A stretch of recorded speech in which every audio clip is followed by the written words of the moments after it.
Selamat datang di Warisan Sejarah, tempat di mana perjalanan masa lalu bukan sekadar cerita, tetapi cermin yang menuntun jiwa kembali mengenal dirinya. Pada episode kali ini, kita memasuki sebuah kisah yang menyentuh batin. Tanda hatimu sudah dipilih Allah ketika kamu lebih suka sendiri daripada keramaian. Banyak orang mengira kesendirian adalah bentuk keterasingan. Padahal bagi sebagian hamba, sunyi justru adalah pintu yang dibukakan Allah agar ia kembali mengenalnya.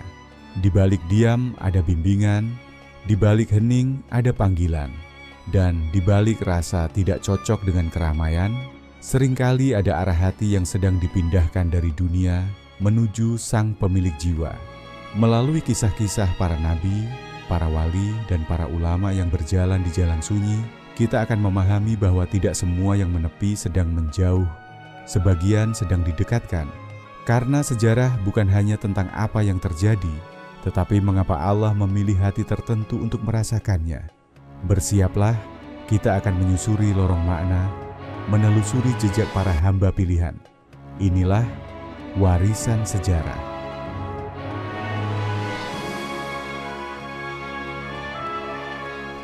Di sebuah kota dagang yang makmur di tepian Jazirah Arab, hidup seorang pemuda bernama Ibrahim Al-Khalil, putra seorang saudagar minyak wangi yang terpandang.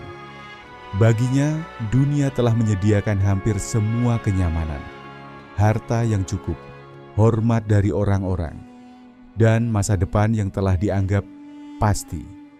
Namun, ada sesuatu yang tak seorang pun lihat, sebuah kehampaan halus yang tumbuh pelan-pelan di dalam dadanya, seperti ruangan luas yang lampunya padam. Ada, tapi gelap. Pada mulanya, ia tidak memahami rasa ini.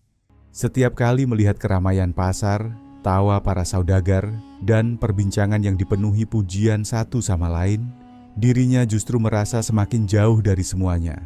Semakin ia berada di tengah banyak orang, semakin hening suara di dalam dirinya. Ada bisikan yang tak berhuruf, seakan mengajaknya untuk menjauh. Bukan karena ia membenci manusia, melainkan karena ia merasa ada sesuatu yang hilang dari dirinya sendiri. Ibrahim sering bertanya-tanya dalam hati, mengapa ketika orang lain mengejar tepuk tangan, aku justru ingin menyendiri? Kenapa aku merasa paling hidup ketika semua suara diam? Ia belum menyadari bahwa hampa bukan berarti kosong. Hampa seringkali adalah bentuk rahmat pertama sebelum Allah mengantarkan seseorang kepada makna. Orang-orang yang nanti dipanggil untuk mendekat, biasanya lebih dulu dijauhkan dari kebisingan yang menyesatkan perhatian. Hari-hari pun berlalu. Ia mulai suka berjalan sendirian ke pinggiran kota. Duduk di tepian bukit tempat angin berdesir lebih jujur dibanding lidah manusia. Ketika matahari mulai tenggelam dan langit memerah, sebuah rasa teduh menyelimuti dirinya. Tidak ramai, tidak gaduh, hanya pas. Seakan-akan ia menemukan tempat yang sebenarnya telah lama menunggunya. Namun Ibrahim belum berani menyebutnya panggilan. Ia hanya menyangka bahwa dirinya berbeda. Kadang ia merasa bersalah terhadap perasaannya sendiri. Mengapa hatinya lebih nyaman dengan diam daripada dengan sanjungan manusia? Mengapa tenang lebih terasa seperti pulang, sementara pujian terasa seperti beban? Suatu sore, setelah kembali dari pertemuan dagang yang penuh tawa namun hampa makna, ia duduk memandangi langit. Di kejauhan terdengar azan maghrib. Suara itu begitu familiar, namun entah mengapa hari itu nadanya terasa lebih dekat ke dadanya. Seperti ada kalimat yang tak diucapkan namun dipahami oleh ruh. Ia menutup mata, bukan demi khusyuk, bukan demi ibadah, hanya karena batinnya terasa lapang ketika tidak melihat dunia. Saat itulah ia menyadari satu hal kecil. Ia tidak benar-benar lelah pada manusia. Ia hanya rindu kepada sesuatu yang lebih tinggi dari mereka. Dan seperti tamu pertama yang mengetuk pintu jiwa, kesadaran itu pelan-pelan menghadirkan keheningan yang tidak asing. Keheningan yang bukan kosong, melainkan diisi oleh rasa rindu yang ia sendiri belum tahu kepada siapa rasa itu diarahkan. Refleksi pun pelan-pelan tumbuh dalam dirinya. Mungkin ada tempat lain di mana hati ini seharusnya tinggal. Mungkin selama ini aku tinggal di keramaian, tetapi hatiku mencari rumahnya sendiri. Itulah awal perjalanan Ibrahim, bukan perjalanan kaki, tetapi perjalanan hati. Dan seperti banyak hamba sebelum dirinya yang dipanggil untuk mendekat, panggilan itu mula-mula tidak terdengar, tetapi perlahan mulai dirasakan. Sejak hari itu, Ibrahim semakin mudah merasa jauh dari keramaian yang dulu menjadi panggung kehidupannya. Apa yang dulunya tampak gemerlap, kini terlihat seperti bayangan yang tidak memiliki inti. Ia hadir secara fisik, berbicara, menanggapi, namun batinnya seolah berada di tempat lain. Suatu malam setelah pulang dari majelis saudagar, ia berjalan melewati pasar yang telah sepi. Lentera-lentera masih menyala, menyisakan cahaya kuning yang menggantung lirih. Di sana ia melihat sesuatu yang jarang ia perhatikan sebelumnya. Wajah-wajah pekerja malam yang letih, para pengangkut barang yang tidak dikenal namanya, orang-orang yang berjalan pulang tanpa sambutan. Dunia begitu sibuk memuja mereka yang di atas, tapi sunyi terhadap mereka yang di bawah. Untuk pertama kalinya, Ibrahim merasa lebih dekat kepada kesunyian mereka daripada gemerlap dirinya sendiri. Semakin jauh ia melangkah, semakin kuat rasa itu. Seakan Allah sedang menyingkapkan lapisan dunia satu persatu. Bukan dengan petir yang mengguncang, melainkan dengan keheningan yang menusuk pelan namun pasti. Di perjalanan pulang, ia melewati seorang lelaki tua berjubah lusuh yang duduk bersandar pada dinding batu. Lelaki itu tidak meminta sedekah, tidak memohon perhatian. Ia hanya menatap langit, seperti sedang berbicara dengan sesuatu yang tidak terlihat. Ibrahim sempat ragu untuk lewat begitu saja. Namun entah mengapa langkahnya terhenti. "Apa yang sedang engkau lihat?" tanya Ibrahim tanpa sadar. Lelaki tua itu menoleh pelan dan tersenyum seolah telah lama menunggu seseorang bertanya. "Aku tidak sedang melihat," jawabnya tenang. "Aku sedang diingatkan." Ibrahim terdiam. Jawaban sederhana itu terasa lebih dalam daripada seluruh percakapan dagang yang ia dengar selama bertahun-tahun. Lelaki itu kemudian menunjuk ke dadanya sendiri, bukan ke langit. "Jika kau mencari dengan mata, kau akan sibuk mengejar bentuk," katanya. "Tapi jika kau mencari dengan hati, kau akan sampai pada sang pemilik makna." Itu saja. Tidak ada ceramah panjang, tidak ada nasihat bertele-tele. Namun kalimat itu seolah membuka pintu yang sebelumnya hanya berupa celah cahaya. Ibrahim berjalan kembali tanpa mengucapkan banyak hal, tapi hatinya seperti membawa sesuatu pulang, sesuatu yang tidak ia mengerti, namun ia jaga erat-erat. Malam itu ia tidak langsung tidur. Ia duduk lama memandangi hamparan bintang yang bertabur di langit. Untuk pertama kalinya dalam hidupnya, ia tidak merasa sendiri saat sendirian. Ada rasa ditemani oleh sesuatu yang halus, yang tidak bersuara namun nyata. Hari-hari berikutnya, ia mulai menghadiri keramaian hanya dengan tubuhnya, bukan lagi dengan jiwanya. Ia mengamati bagaimana manusia saling berusaha terlihat, saling beradu sorotan, seakan takut tidak disaksikan dunia. Sementara di dalam dirinya ada bisikan lain, bahwa menjadi terlihat oleh Allah lebih tinggi daripada dilihat oleh manusia. Semakin dalam ia merasakan itu, semakin ia memahami bahwa kesendirian bukan keterasingan, ia adalah undangan. Orang lain menganggap diam sebagai ketiadaan, padahal ia mungkin sedang menjadi ruang tempat Allah meletakkan sesuatu yang sedang disiapkan. Refleksi kecil pun lahir dari hatinya. Mungkin aku tidak sedang menjauh dari dunia. Mungkin Allah sedang menarikku pelan-pelan agar aku lebih dekat kepadanya. Dan di titik itu ia belum tahu bahwa perjalanan sunyi ini baru saja dimulai. Semakin hari, Ibrahim mulai merasakan bahwa diam bukan lagi pelarian. Diam telah menjadi tempat pulang. Di pasar, di rumah, bahkan dalam jamuan para saudagar, batinnya selalu kembali mencari ruang hening. Dulu ia merasa asing dengan dirinya sendiri, kini ia mulai merasa asing terhadap dunia. Pada suatu sore, ia kembali berjalan ke bukit yang sering ia datangi. Namun kali ini suasananya berbeda. Ia tidak sekadar datang untuk menenangkan diri. Ia datang karena seolah ada yang memanggilnya ke sana. Seperti undangan yang tidak tertulis, namun terasa nyata. Saat ia sampai di puncak bukit, ia duduk lama menghadap matahari yang mulai turun. Angin bertiup lembut, membawa aroma pasir yang hangat. Di kejauhan terdengar azan, dan seketika dadanya bergetar. Bukan karena suara itu baru, tetapi karena kali ini ia merasakannya jauh lebih dalam. Untuk pertama kalinya, Ibrahim menyadari bahwa dirinya tidak lagi hanya menyukai kesunyian, tetapi membutuhkannya. Tanpa keheningan ini, ia merasa batinnya bising.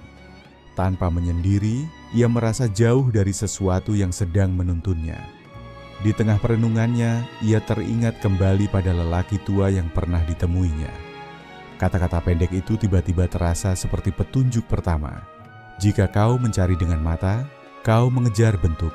Jika kau mencari dengan hati, kau akan sampai kepada pemilik makna. Dan Ibrahim mulai mengerti, kesunyian bukan tujuan. Kesunyian adalah jalan. Perubahan itu kemudian mulai terlihat dalam kebiasaannya. Ia tidak lagi tergerak membahas keuntungan, sementara para saudagar lain sibuk menghitung laba. Ia tidak lagi mengejar persetujuan orang, karena hatinya kini sedang mencari ridha yang lebih tinggi.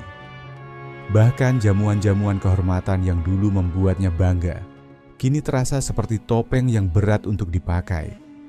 Suatu malam ayahnya bertanya, "Engkau tampak menjauh dari orang-orang. Apakah hatimu sedang gelisah?"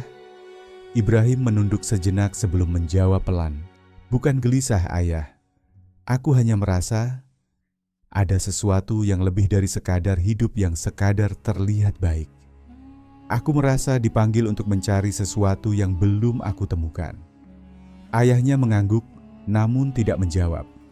Ia tahu usia muda sering membawa tanda-tanda pencarian, tetapi ia juga tahu tidak semua pencarian adalah panggilan. Namun Ibrahim merasakan betul, ini bukan hanya pencarian. Ini seperti ada sesuatu yang memanggil dari dalam, bukan dari luar. Beberapa hari kemudian, tanpa rencana apapun, langkah kakinya membawanya kembali ke pinggir kota. Ke tempat pertama kali ia bertemu lelaki tua itu. Namun kali ini, lelaki itu tidak duduk sendirian. Ia sedang berbicara dengan sekelompok pemuda yang duduk tenang mendengarkan. Ibrahim tidak bergabung, ia hanya berdiri dari kejauhan. Tetapi begitu ia menyaksikan ketenangan di wajah mereka, ia merasakan sesuatu yang tidak pernah ia dapatkan dalam pergaulan para saudagar. Ketentraman yang jujur. Ia tidak tahu siapa lelaki tua itu. Ia tidak tahu apa yang diajarkan. Tapi ia tahu satu hal, ketenangan yang ia cari ada di sana. Sejak saat itu, kesunyian bukan lagi tempat singgah.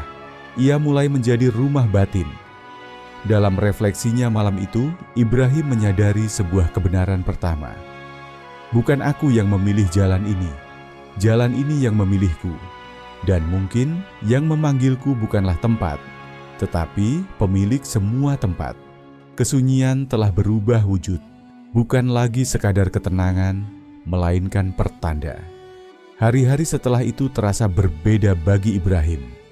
Ia masih hadir di tengah manusia, namun hatinya selalu tertambat pada keheningan.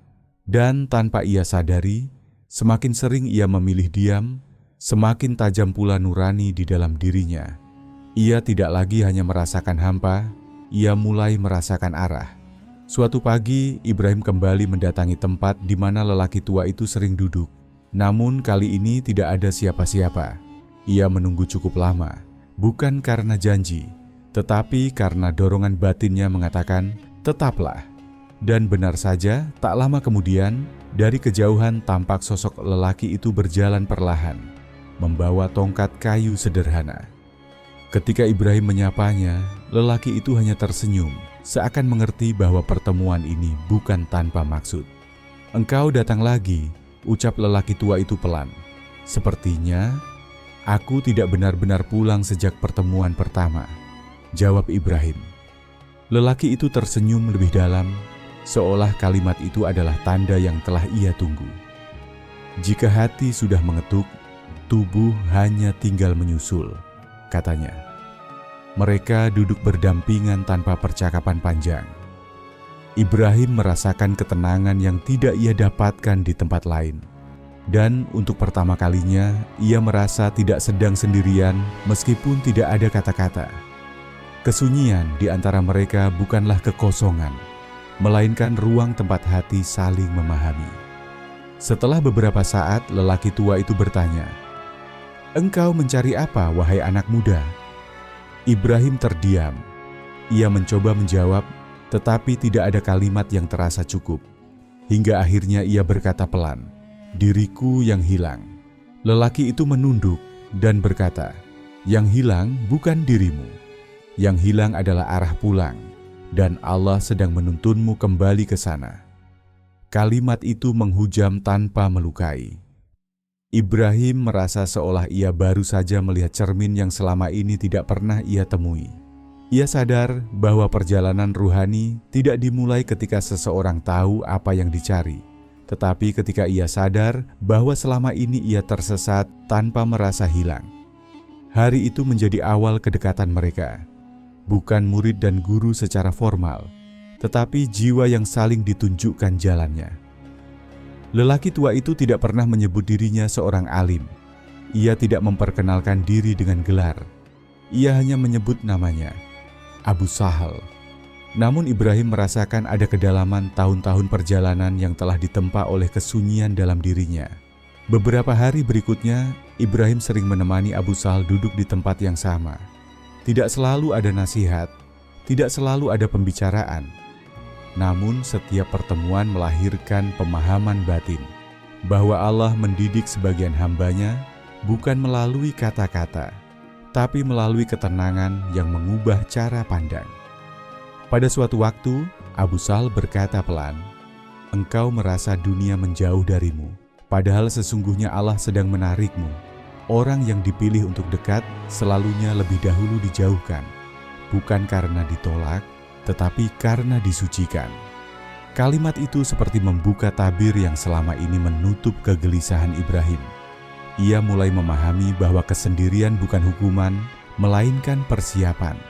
Bahwa hening bukan kekosongan, melainkan ruang agar Allah memenuhi. Malam itu, ketika Ibrahim pulang, ia menatap langit dan berkata dalam hati, "Ya Allah, jika ini jalan yang Kau pilihkan, maka kuatkan langkahku untuk mengikutinya." Refleksinya malam itu menjadi penegasan pertama, bahwa setiap guru adalah jawaban atas doa yang belum pernah diucapkan, dan setiap pertemuan ruhani adalah panggilan Allah yang turun dalam bentuk manusia. Dalam diam, Ibrahim merasa untuk pertama kalinya, ia sedang dipandu. Sejak makin sering duduk bersama Abu Sahal, Ibrahim mulai memperhatikan sesuatu yang dulu tak pernah ia sadari, bahwa bukan dunia yang mengekang manusia, tetapi keterikatan pada dunialah yang mengurung hati. Ia masih bekerja membantu ayahnya, masih menghadiri pertemuan dagang, masih tersenyum kepada orang-orang, tetapi perlahan, hatinya tidak lagi tinggal di sana. Ia seperti orang yang berdiri di pasar, namun ruhnya sedang duduk di tepi langit. Suatu hari, Abu Sahal berkata kepadanya, "Jalan menuju Allah tidak dimulai dengan meninggalkan dunia. Jalan menuju Allah dimulai ketika dunia tidak lagi tinggal di dalam hatimu." Kalimat itu membekas. Ibrahim sadar bahwa selama ini dirinya bukan lelah terhadap dunia, melainkan lelah terhadap keterikatan yang menahannya dari mengenal Allah lebih dekat. Kesendirian yang dulu terasa membingungkan, kini menjadi cermin. Allah tidak sedang menariknya menjauh dari manusia.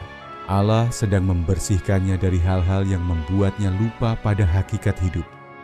Perlahan, ia mulai melepas kebiasaan yang selama ini membebaninya. Ia tidak lagi berusaha tampil sempurna di mata manusia. Ia tidak lagi memaksakan diri untuk menjadi pusat perhatian. Ia tidak lagi mengejar penghormatan. Ketenangan yang dulu ia cari, kini justru datang sendiri. Bukan dari tempat, bukan dari sosok, melainkan dari rasa cukup yang tumbuh dari dalam. Pada suatu pertemuan kecil dengan para saudagar, seorang teman bertanya, "Engkau terlihat berubah, wahai Ibrahim. Apakah kau sedang mencari sesuatu?" Ibrahim tersenyum samar. "Bukan mencari," jawabnya, "aku sedang belajar untuk kembali." Temannya tidak mengerti. Namun Ibrahim tahu, tidak semua perjalanan harus terlihat agar dipahami. Ketika kesunyian telah menjadi rumah batin, Allah pun mulai mengajarinya kelembutan pada jiwa. Dulu ia ingin dipahami, sekarang ia cukup dimengerti oleh Allah. Dulu ia mengejar jawaban, sekarang ia cukup dengan ketenangan. Dulu ia merasa harus menjadi seseorang, kini ia cukup menjadi hamba. Semakin dalam perjalanannya, semakin ia menyadari bahwa panggilan ini bukan hadiah instan. Ini proses pemurnian. Dan pembersihan jiwa sering kali terjadi bukan dengan kehilangan, tetapi dengan melepaskan. Hati yang ringan bukan hati yang tidak punya apa-apa, tetapi hati yang tidak diikat oleh apa-apa. Suatu petang, Abu Sahal berkata kepadanya, "Jika engkau ingin Allah tinggal di hatimu, maka lapangkanlah ruangnya. Tidak mungkin dua cinta besar tinggal dalam satu wadah. Entah dunia yang mengosongkan Allah darimu, atau Allah yang mengosongkan dunia darimu." Kata-kata itu menjadi tahap kedua dalam bimbingannya. Tahap pertama adalah kesadaran, tahap kedua adalah pembersihan. Dan Ibrahim mulai memahami satu hikmah yang lembut, bahwa Allah tidak menjemput hambanya saat ia siap secara penampilan, tetapi saat ia siap secara hati. Malam itu, saat angin gurun berhembus pelan, Ibrahim menengadahkan wajahnya ke langit. Ia tidak lagi berdoa dengan kata-kata panjang. Hatinya cukup membisikkan satu kalimat, "Ya Allah, jika Engkau telah membawaku sampai sejauh ini, jangan biarkan aku kembali menjadi asing di hadapan-Mu." Perjalanan ini belum selesai, namun Ibrahim tahu, untuk pertama kalinya dalam hidupnya, ia tidak lagi berjalan sendirian. Ia telah berada dalam bimbingan. Meski belum tahu kemana Allah akan membawanya, ia yakin ia tidak sedang disesatkan. Refleksinya kali ini lebih matang. Kesunyian bukan akhir. Kesunyian adalah pintu. Dan ia mulai merasakan ketika Allah memilih seseorang, maka ia akan merasakan rumah di tempat yang bahkan tidak dipahami manusia lain. Musim pun berganti. Ibrahim menyadari bahwa perjalanan batinnya telah membentuk dirinya tanpa ia sadari. Ia tidak lagi mencari penegasan dari luar dan tidak lagi menanyakan, "Mengapa aku berbeda?" Sebab kini ia mengetahui jawabannya. Perbedaan itu adalah panggilan. Ada orang yang dipersiapkan untuk menjadi dekat, dan sebelum didekatkan, hatinya terlebih dahulu dipisahkan dari kebisingan yang melalaikan. Pada suatu malam yang hening, Ibrahim mendatangi Abu Sahal untuk terakhir kalinya, sebelum berangkat menjalani khalwah, penyendirian sementara. Bukan karena diminta, bukan karena tradisi, tetapi karena hatinya telah siap dituntun lebih jauh. Abu Sahal menatapnya lama, seakan membaca apa yang sedang bergerak dalam batinnya. "Engkau sudah mulai melihat," ujar Abu Sahal lembut. "Apa yang aku lihat, guru?" tanya Ibrahim. "Bahwa yang hilang selama ini bukan dunia, yang hilang adalah dirimu yang sejati, dirimu yang Allah simpan untuk hari ketika engkau siap kembali mengenalnya." Ibrahim menunduk, dadanya terasa lapang. "Apakah ini akhir perjalanan?" tanyanya. "Tidak," jawab Abu Sahal pelan. "Ini adalah awal. Jalan orang yang dicintai Allah bukanlah jalan yang ramai. Yang ramai adalah jalan ditemukan manusia. Yang sunyi adalah jalan ditemukan Allah." Kata-kata itu menjadi kunci terakhir. Ibrahim akhirnya memahami. Ia tidak sedang dijauhkan dari manusia, ia sedang didekatkan kepada Rabb-Nya. Ada hamba yang dipanggil lewat rezeki, ada yang dipanggil lewat ujian, ada yang dipanggil lewat kesedihan, dan sebagian dipanggil lewat kesunyian. Kesunyian adalah bentuk rahmat, sebuah ruang agar hamba bisa mendengar apa yang dunia tidak pernah sanggup ucapkan." Sebelum berpisah, Abu Sal berkata, "Jika engkau nanti merasa sepi, ingatlah, bukan karena engkau sendiri, tetapi karena Allah ingin berbicara tanpa perantara." Dan Ibrahim tahu, perkataan itu bukan hanya nasihat, melainkan kebenaran yang hanya bisa dipahami oleh hati yang telah dilunakkan oleh Allah sendiri. Di tengah gurun yang luas, di sebuah tempat yang jauh dari keramaian, Ibrahim akhirnya menemukan apa yang selama ini ia cari. Bukan jawaban, bukan wujud, bukan kejayaan, melainkan ketenangan yang datang dari merasa dimiliki oleh Allah. Kesunyian yang dulu tampak seperti jarak, kini terasa seperti pelukan. Ia mulai memahami jejak para salihin sebelum dirinya, bahwa Nabi Yunus menemukan maknanya di perut keheningan, bukan di tengah manusia. Nabi Ibrahim menemukan keyakinannya bukan di istana, tetapi dalam sunyi langit malam. Dan para ulama besar menemukan kedudukannya bukan saat mereka disaksikan manusia, tetapi saat mereka hanya dilihat oleh Allah. Ibrahim pun menyadari bahwa sunyi bukan tempat asing. Sunyi adalah tempat terdekat dengannya. Refleksi penutup. Tidak semua orang didekatkan kepada Allah melalui ramai. Sebagian dipilih untuk mendekat melalui diam. Karena ada hati yang hanya bisa berbicara saat seluruh dunia tidak lagi bersuara. Jika engkau merasa lebih tenang sendirian, jika engkau merasa dunia terasa bising, jika engkau merasa ada sesuatu dalam dirimu yang tidak cocok dengan kebisingan manusia, maka mungkin itu bukan kelemahan, itu adalah panggilan. Orang yang hatinya sedang dipanggil Allah akan lebih betah dalam kesunyian sebelum ia nanti dibangkitkan kembali, bukan untuk dicintai manusia, tetapi untuk dicintai olehnya terlebih dahulu. Ada manusia yang Allah dekatkan melalui keramaian, dan ada manusia yang Allah dekatkan melalui kesunyian. Tidak ada yang lebih tinggi, yang ada hanyalah jalan yang berbeda. Bila hatimu tidak lagi menemukan rumah di tengah banyak suara, bukan berarti engkau tersisih. Barangkali engkau sedang disisihkan, agar hatimu hanya punya satu tempat untuk bersandar. Kesunyian yang dulu kau kira sepi, ternyata adalah ruang yang sedang disiapkan Allah, agar engkau bisa mengenalnya tanpa gangguan. Dan ketika engkau mulai tenang bukan karena dunia, tetapi karena Allah, saat itu engkau telah tiba pada derajat yang tidak selalu terlihat manusia, namun selalu diperhatikan olehnya. Maka jika hatimu lebih memilih diri sendiri daripada keramaian, jangan terburu-buru menyebutnya kelemahan. Kadang itu adalah tanda hati sedang dipilih untuk mendekat.